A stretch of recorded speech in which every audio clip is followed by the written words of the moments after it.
بسم اللہ الرحمن الرحیم۔ السلام علیکم۔ برائیاں مٹا دینے والا کلمہ۔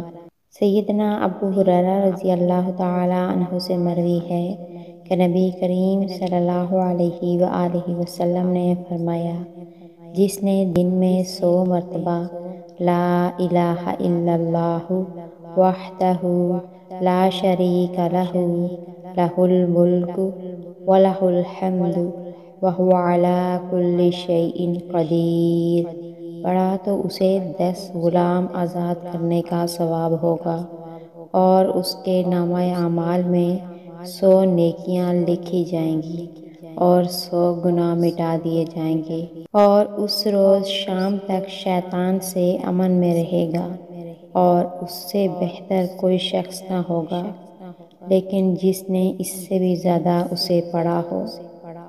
رسول اللہ صلی اللہ علیہ وآلہ وسلم کی ایک وصیت۔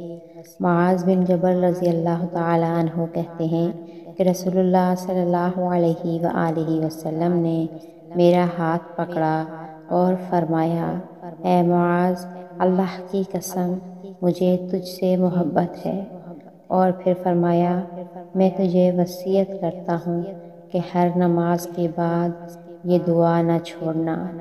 دعا یہ ہے، اللہم اعنی علی ذکرک و شکرک و حسن عبادتک۔ اے اللہ، تو میری مدد فرما اپنے ذکر کرنے میں، اپنے شکر کرنے میں، اور بہترین انداز میں اپنی عبادت کرنے میں۔ اللہ پاک ہم سب کو عمل کرنے کی توفیق عطا فرمائے، آمین۔